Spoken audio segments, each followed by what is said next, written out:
Hello student, today we discuss the Indian economy on the eve of independence. The first chapter of Indian economy. The start from quotation given by the Victor Alexander, the Viceroy of British India 1894. India is pivot of our empire. If the empire lost any part of its dominion, we can survive. But we lost India, the sun of our empire will set. यानी कहने का मतलब अगर उस empire का British empire का कोई भी पार्ट कोई भी डोमेन अगर उससे चला जाए तो कोई दिक्कत नहीं है, कोई प्रॉब्लम नहीं। प्रॉब्लम क्या होगा कि सबसे बड़ा उन्होंने ये बोला कि अगर इंडिया उससे चला गया तो उसके एम्पायर का हमेशा के लिए सूरज डूब जाएगा, यानी उसका पूरा एम्पायर ख़त्म हो जाएगा अगर इंडिया उससे चला गया। तो ये बहुत बड़ी बात थी जो हम समझ सकते हैं कि इंडियन इकोनॉमी या इंडिया उनके लिए ब्रिटिश के लिए कितना इम्पोर्टेंट था। हम इसमें चैप्टर में डिस्कशन करेंगे इसका ऑब्जेक्ट क्या है। हम इंडिया के जो इंडियन इकोनॉमी का स्ट्रक्चर देखेंगे ईयर ऑफ इंडिपेंडेंस के बाद कि इंडिपेंडेंस तक क्या स्ट्रक्चर था इंडिया का, और understand the factor under developing and stagnation of Indian economy, क्या क्या उसकी कमियां थी, तो उसके बारे में हम अच्छे से समझ सकते हैं इस चैप्टर के बाद। इस चैप्टर में हम डिस्कशन करेंगे कुछ टॉपिक्स का। वो टॉपिक क्या है? Low level of economic under the colonial rule.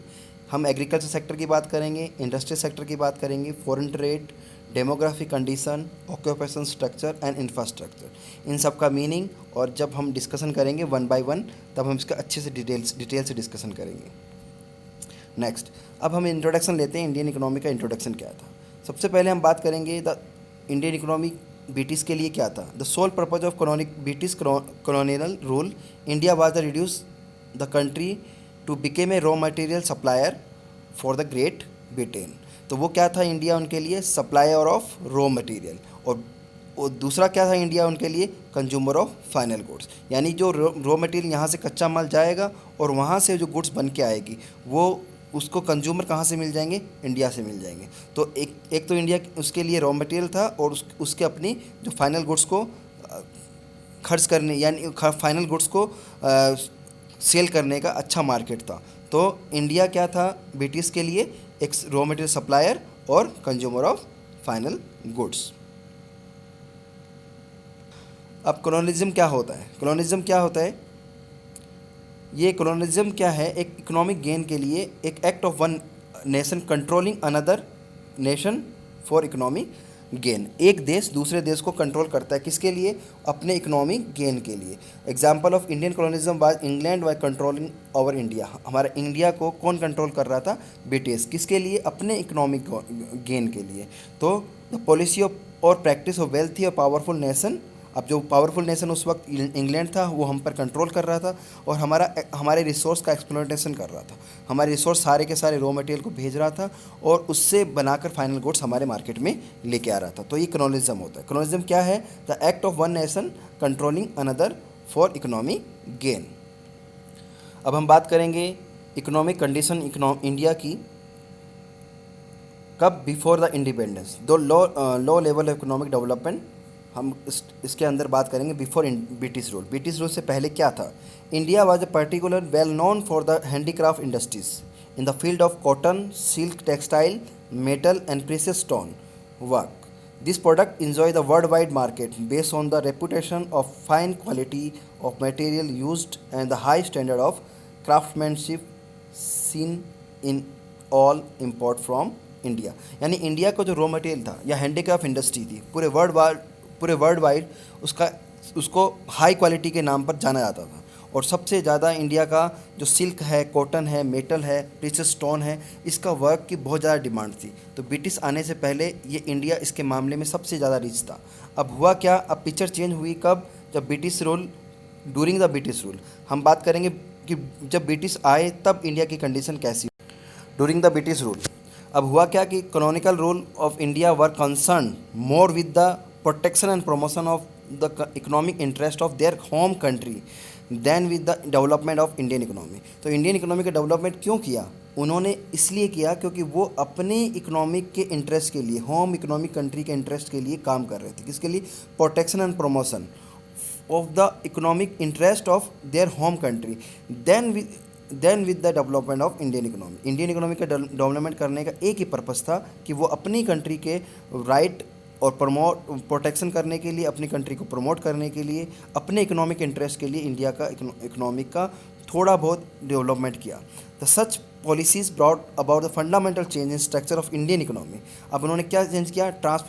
Transforming of the Indian into the supplier of raw material. जैसा कि हमने पहले डिस्कशन किया था कि सप्लायर क्या करने की, supplier of raw material and consumer of finished industrial product from Britain. जो ब्रिटेन की जो इंडस्ट्री से फाइनल प्रोडक्ट बना वो उसको कंज्यूमर, उनको इंडिया जो था उसके लिए कंज्यूमर था, और वो इंडिया एक रॉ सप्लायर था रॉ मटेरियल का, और इंडिया एज एक कंज्यूमर था उसके फाइनल गुड्स का।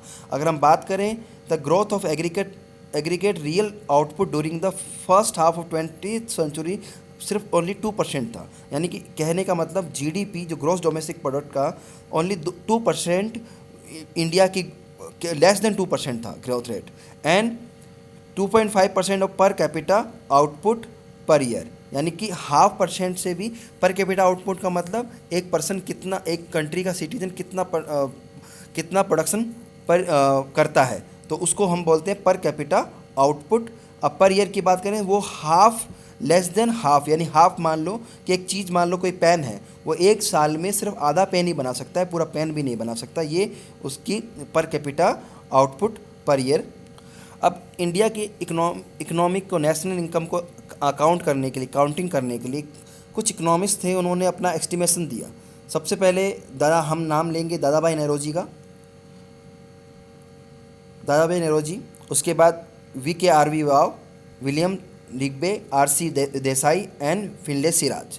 अगर हम बात करें कि फर्स्ट टाइम इंडिया का नेशनल इनकम जो काउंट किया था, उसको, उनका नाम है दादा भाई नौरोजी। उनकी बुक का नाम है poverty and unBritish rule in India. The year of 1876 Dadabhai Naoroji was first person of prepare the estimation of national income per capita income.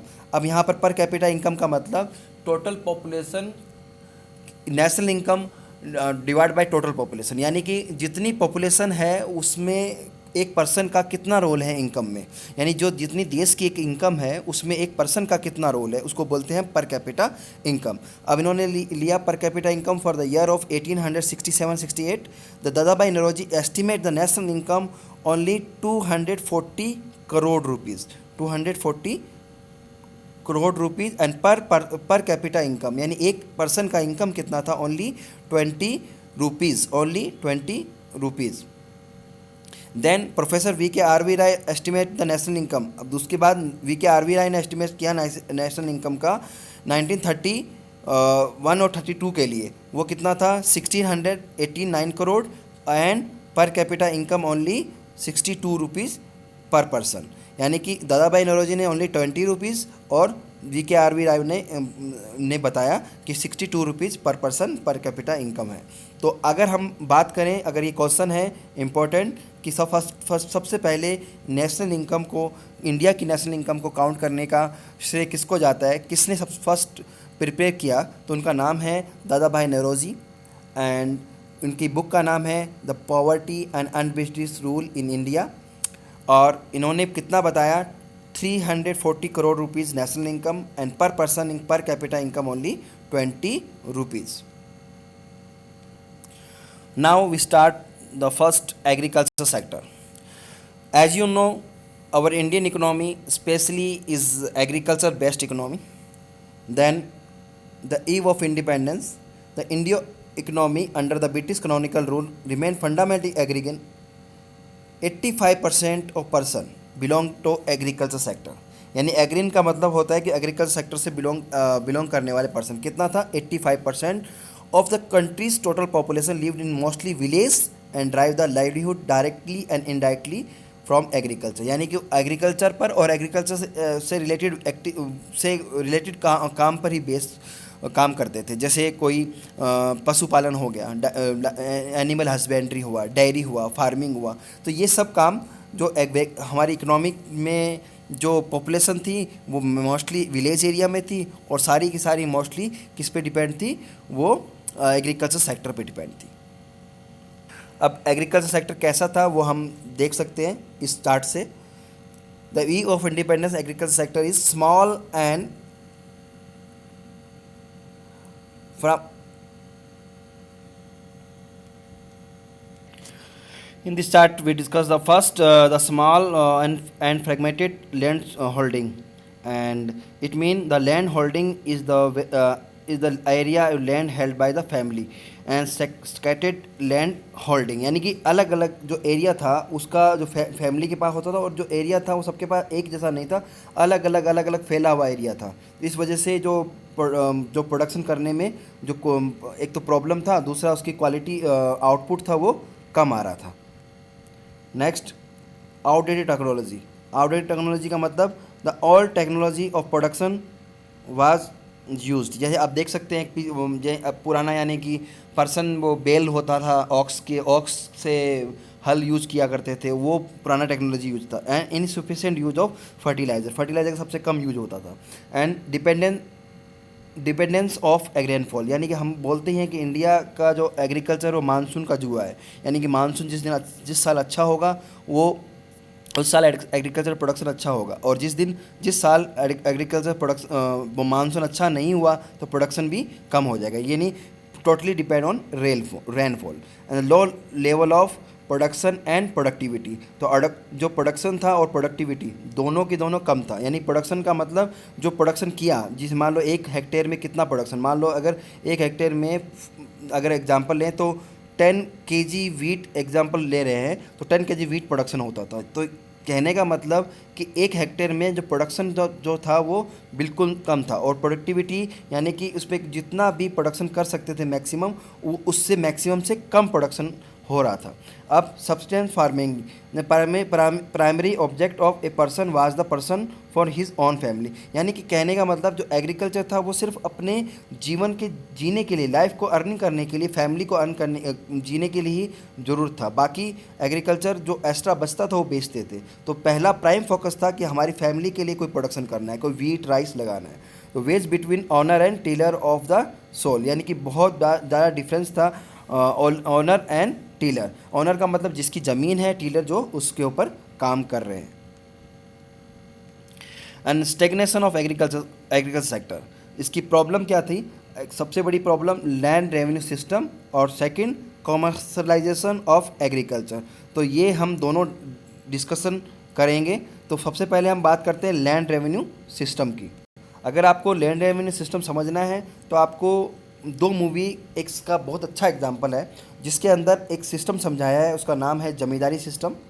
और जमींदारी सिस्टम का एग्जाम्पल समझने के लिए एक मूवी है 2 बीघा ज़मीन, दूसरा मदर इंडिया, और एक जो मूवी आया था जो रियल बेस नहीं है फिर भी लगान जो मूवी है वो हम देख सकते हैं। लेकिन अगर अच्छा जमींदारी सिस्टम को समझना है तो सबसे पहले आपको एक टाइम हो तो प्लीज़ 2 बीघा ज़मीन और मदर इंडिया मूवी ज़रूर देखें, और इससे आपको एक इंडिया का एक सिस्टम समझ में आएगा जो एक लैंड रेवेन्यू सिस्टम था, उसका नाम था जमींदारी सिस्टम। अब हम बात करते हैं जमींदारी सिस्टम का। तो द कॉर्नवालिस 1793 थ्रू द, इन्होंने सबसे पहले ये सिस्टम जमींदारी सिस्टम लगाया, वो उनका नाम था कॉर्नवालिस। कब? 1793 में। तो the act permanent settlement act के through it was introduce the provision of Bengal, Bihar, Orissa and Varanasi. अब इसमें इन्होंने क्या लगाया? तो zamindar was recognised as the owner of the land, यानी एक ज़मीन का टुकड़ा है, उसका ओनर कौन है?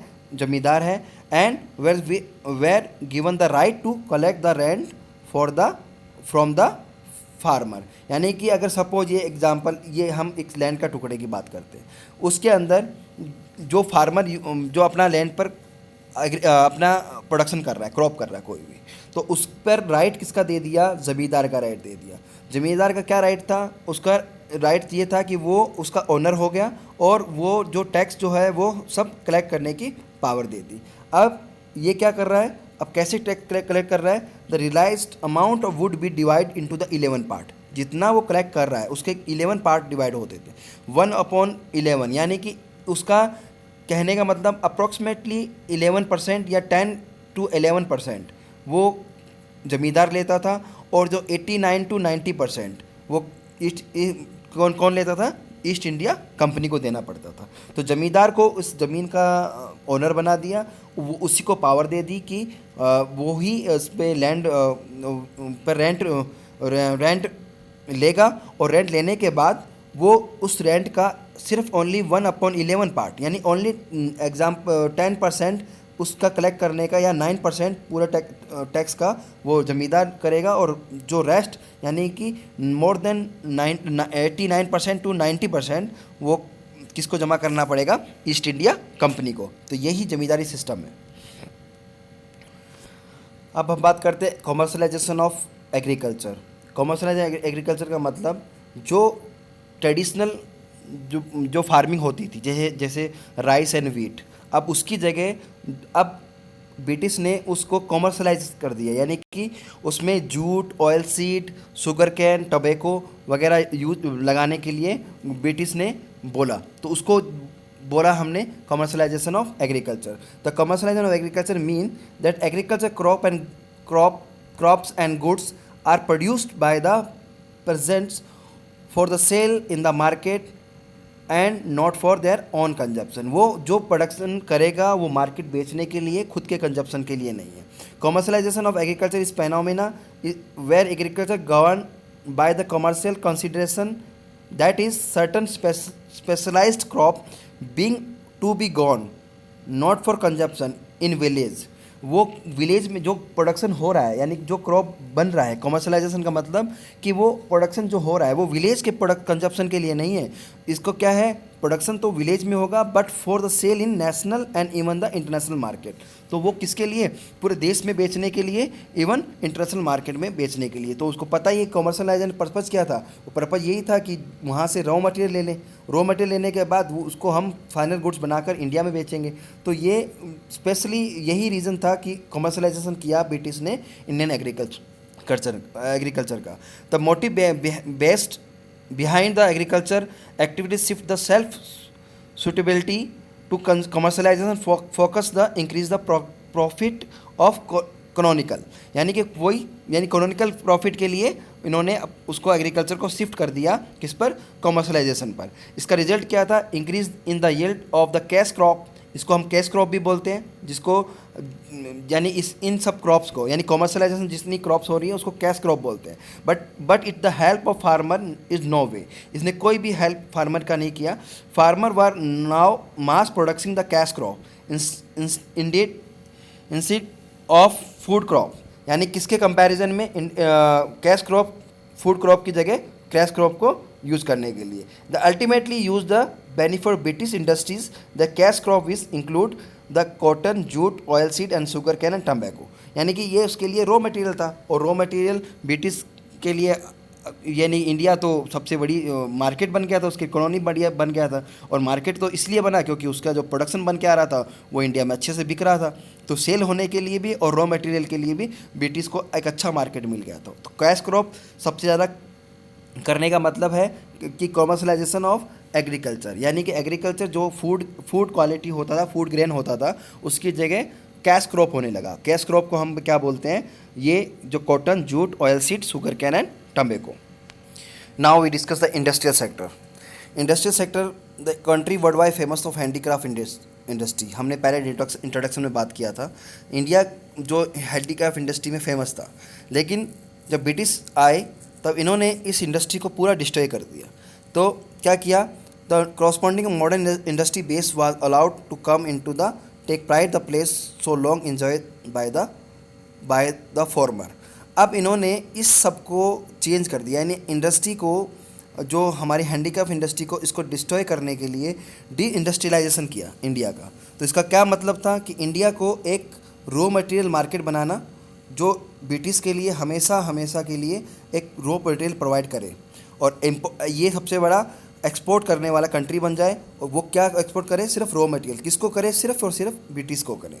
एंड सेकंड, इन्होंने अपने जो मार्केट को, जो रॉ मटेरियल से बनकर गुड्स आ रहा था, उसको फाइनल गुड्स में बनाने के, फिनिश गुड्स का प्रोडक्शन यूज़ करने के लिए ये मार्केट बना लिया। For the industry so their continue expansion could be insure the maximum advantage of their home country. और सबसे ज़्यादा फ़ायदा किसको बचाने के लिए? ब्रिटिश कंट्री को, ब्रिटिश जो बेस इंडस्ट्रीज का थी उनको फ़ायदा पहुंचाने के लिए। तो डिसेंट्रलाइज इंडस्ट्रियलाइजेशन का ऑब्जेक्ट था ओनली ये दो थे, एक तो रॉ मटेरियल बनाना इंडिया को कंट्री बनाना, और दूसरा ये इसका जो बनकर प्रोडक्ट्स आया उसका एक मार्केट तैयार करना, ये ताकि इंडिया की ब्रिटिश की इंडस्ट्री को फ़ायदा ज़्यादा से ज़्यादा पहुंच सके। Now unfolding economic scenario, decline the indigenous handicraft industries. जो इंडिया की जो हैंडीक्राफ्ट इंडस्ट्रीज़ थी उसमें क्या हुआ, जो ख़त्म कर दिया, और उससे क्या हुआ, भारत में अनएम्प्लॉयमेंट सबसे ज़्यादा बढ़ गया। अब अनएम्प्लॉयमेंट बढ़ने के बाद अब उसकी जो डिमांड थी गुड्स की, उसको पूरा करने के लिए एक पूरा मार्केट बन गया, क्योंकि इंडस्ट्री जो थी वो लोकल तो उन्होंने ख़त्म कर दी। देन इन्होंने क्या किया, अपनी सप्लाई को इंक्रीज़ कर दिया लोकली मेड मार्केट, यानी कि अपनी जो लोकल जो मार्केट था, जो वो गुड्स का जो सप्लाई था वो धीरे धीरे इंडिया का वो कम हो गया। अब उससे जो इंडिजिनस हैंडीक्राफ्ट इंडस्ट्री था वो ख़त्म हुआ, और इंडिया की जो बेस गुड्स थी उसके मार्केट में बिकने नहीं लगी, बिकना बंद हो गई। एंड देन द डिमांड, अब उन्होंने डिमांड किसकी कर दी, क्योंकि इंडिया की अब सबसे बड़ी बात, हैंडीक्राफ्ट इंडस्ट्री की जो गुड्स होती है उसका प्राइस हमेशा ज़्यादा होता है, क्योंकि वो हाथ से बनती है, टाइम ज़्यादा लेती है। बट जो ब्रिटिश को अपनी रेडीमेड गुड्स जो कम मशीनों से बन रही थी वो सस्ती मिल रही थी, तो अब उन्होंने अपनी मार्केट को क्या किया, भारत में वो उस गुड्स को बेचने के लिए increase the import of chief manufacturing goods from Britain. तो वो ब्रिटेन से सस्ती गुड्स को यहाँ पर इंडिया में मंगवाने लग गया। तो इससे मार्केट में उसकी गुड्स की डिमांड बढ़ गई। क्यों? क्योंकि वो अनएम्प्लॉयमेंट ज़्यादा होने से उनके पास कम पैसा नहीं था, तो वो सस्ती गुड्स मांग रहे थे। सस्ती गुड्स किसने प्रोवाइड कर दी? ब्रिटिश ने प्रोवाइड कर दी। क्यों? क्योंकि वो हैंडीक्राफ्ट जो इंडस्ट्री थी उसको डिस्ट्रॉय करने का रिजल्ट यही हुआ कि उसके जो प्रोडक्ट की मांग इंडिया में ज़्यादा हो गई। अब इन्होंने क्या किया, discriminatory tariff policy signifies free export from raw material from India, यानी कि फ्री एक्सपोर्ट करते थे, यहाँ से बेचते थे, फ्री एक्सपोर्ट करते थे। And import of finish product from Britain, अब वो जो रॉ मटेरियल से बनकर जो फिनिश गुड्स आती थी वो इम्पोर्ट करते थे। And placing the heavy duty on export of Indian handicraft, जो और सबसे ज़्यादा एक्सपोर्ट जब होती थी इंडिया की हैंडीक्राफ्ट, उस पर सबसे ज़्यादा ड्यूटी लगाते, एक्सपोर्ट ड्यूटी लगाते थे, जिससे वो चीज़ और ज़्यादा महंगी हो जाती थी और उसकी डिमांड मार्केट में कम होती थी, ताकि वो मार्केट से बाहर जाए ना। यानी कि पूरी की पूरी प्लानिंग थी कि हैंडीक्राफ्ट इंडस्ट्री को ख़त्म कर दें और सारे के सारी मार्केट तैयार कर दें ब्रिटिश के लिए, जो उसकी कंपनी का बनाया हुआ प्रोडक्ट था उसको बेचने के लिए। And then uneven modern industrial sector, the British never permitted to modernization not did they encourage the growth of industries, तो उन्होंने कभी ग्रोथ नहीं किया। क्यों?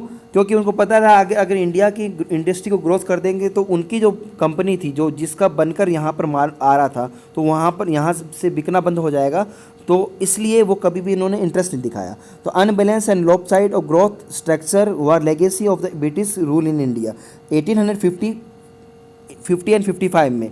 The second half of 19th century the first cotton mill, jute mill and coal mine establish किया। अब इसमें jute mill जो थी वो सबसे, जो jute mill dominated by the foreigner were the mainly constructed in Bengal, जो सबसे ज़्यादा बनी कहाँ थी? बंगाल में, क्योंकि आपको पता है बंगाल में इसका लगाने का रीज़न ये था क्योंकि वो बंगाल में ही जूट का प्रोडक्शन होता है। तो वो जो इंडस्ट्री बना उसमें सीधा किसके ऊपर राइट था? फॉरेन के पास राइट था।